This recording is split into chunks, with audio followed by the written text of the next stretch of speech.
Assalamualaikum warahmatullahi wabarakatuh.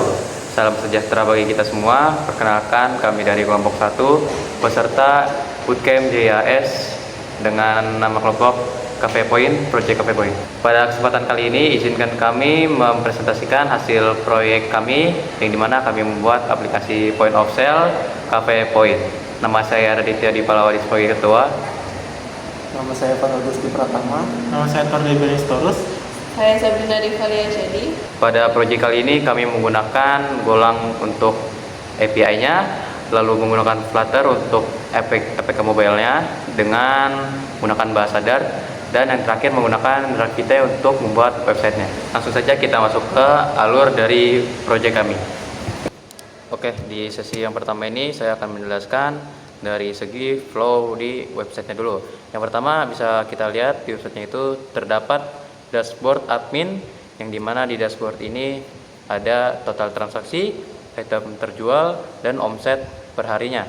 Dan di sini bisa dilihat dari best sellernya, kita ada beberapa item, lalu bisa dicek per tanggalnya. Oke, jadi lanjut di kelola kategori. Di kelola kategori ini kita bisa menambahkan kategori baru. Tidak harus coffee, bisa apa saja, contohnya A, B, C saja. Lalu kita simpan. Nah, di sini sudah terlihat kategori baru. Oke, lalu kita masuk ke kelola menu. Di kelola menu ini terdapat nomor menu, lalu nama menu, kategorinya, lalu harganya, dan terdapat juga stok dari menu tersebut. Di stok ini kita bisa edit namanya, harganya, dan jumlah stoknya. Jika ingin menambah stok, bisa diketik ataupun diklik dari sisi kanan tombolnya dan di enter saja. Lalu gimana jika ingin menambah menu baru? Bisa kami sediakan dari tombol tambah menu, bisa ditambah ngasal aja. Lalu harganya, stoknya juga, dan memilih kategorinya apa saja. Oke, lalu jika sudah selesai menambah menu, bisa kita klik enter. Nah, langsung muncul di bagian dashboard admin. Sudah bisa dilihat bahwa menu yang kita tambahkan sudah muncul di segi webnya. Lalu kita masuk ke sesi aplikasinya. Oke, jadi kita masuk ke sesi aplikasinya. Di aplikasi kami ini terdapat untuk pemesanan melalui aplikasi. Jadi jika kita klik tombol atas kanan ini, lalu kita tambah menunya, itu bisa cepat untuk di checkout. Lalu bisa ditambah dari menunya, dan juga jika tidak terjadi bisa dihapus saja. Jika sudah, kita masukkan nama pelanggannya, lalu akan masuk. Dan di sini juga terdapat dari history pelanggan yang memesan hari ini dan hari kemarin. Lalu jika diklik invoice-nya, itu terdapat dari detail transaksinya, namanya Asep, lalu metodenya cash, dan tanggalnya juga. Lalu total item yang dibeli juga bisa terlihat. Oke, jadi kita lanjut ke pemaparan front end dan back end dari aplikasi dan web kami. Oke, selanjutnya itu ada di bagian front end website. Kita mulai dari model. Di pertama itu ada model kategori, menu, dan selanjutnya itu ada respon, di mana model ini digunakan untuk mendefinisikan bentuk data sehingga sistem tahu data mana aja yang harus disimpan dan diproses. Selanjutnya itu ada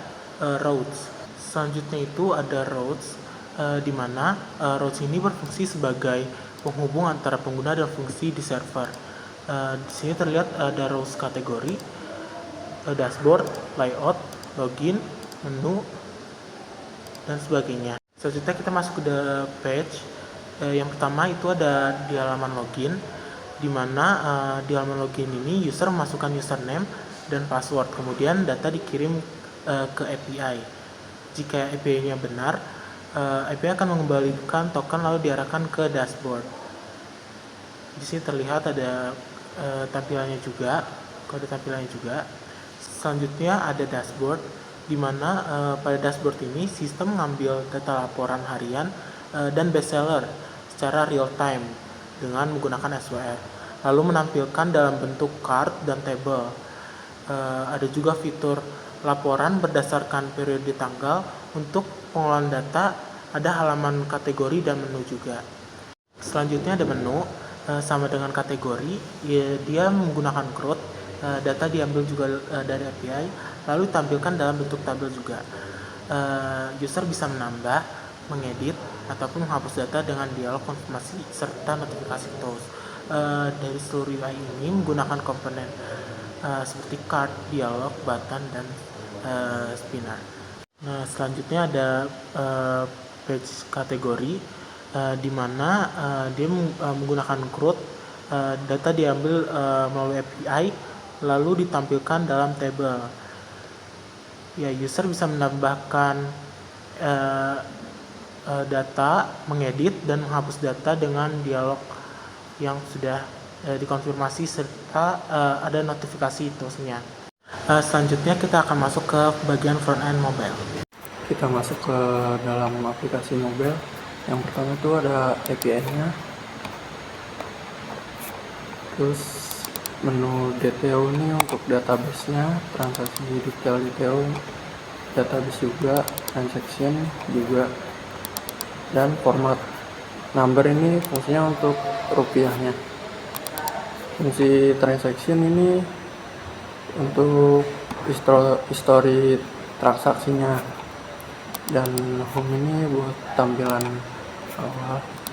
Login UI juga untuk tampilan loginnya. Main dart untuk runningnya. Kita masuk ke bagian order.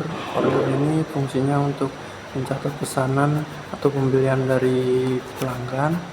Terus masuk ke bagian payment. Payment itu fungsinya untuk menyelesaikan transaksi dengan melakukan pembayaran. Terus payment choice ini untuk memilih pembayaran lewat apa, seperti kris dan yang lain-lain. Untuk transaksi detail ini fungsinya untuk melihat detail transaksi yang kita sudah beli. Oke, kita akan lanjut ke backend API. Oke, jadi kita lanjut ke bagian terakhir, yaitu bagian backend. Di sini kita punya beberapa folder, dan yang pertama kita bisa lihat yaitu folder config yang ada file database. Jadi di file ini berguna untuk mengkoneksikan ke database yang kita punya. Di sini kita udah menggunakan Worm untuk memudahkan operasi database query-nya. Dan di sini ini nama nama database yang kita punya yaitu DB Industri Cafe. Selanjutnya di sini kita punya model. Di model ini untuk mendefinisikan bentuk data agar sistem tahu data yang ingin kita kelola. Di sini sesuai dengan yang ada di database kita. Lalu selanjutnya kita punya controllers. Nah, di controllers ini isinya untuk mengelola data kita. Yang pertama ini ada out controller, ini buat login. Di login ini kita sudah menggunakan token, ini generate token menggunakan JWT. Ini tempatnya di sini untuk keamanannya. Selanjutnya di yang file controller lain, kita punya kategori, laporan, menu, dan transaksi. Ini semua file untuk melakukan CRUD-nya. Oke, dan yang terakhir kita punya root di sini. Di sini ada root kategori, laporan, menu, dan out roots. Nah, ini digunakan untuk menyambungkan dari front end ke back end-nya. Sekian tentang penjelasan back end yang dapat saya sampaikan. Terima kasih. Sekian dari kelompok kami, kurang lebihnya mohon maaf. Wassalamualaikum warahmatullahi wabarakatuh.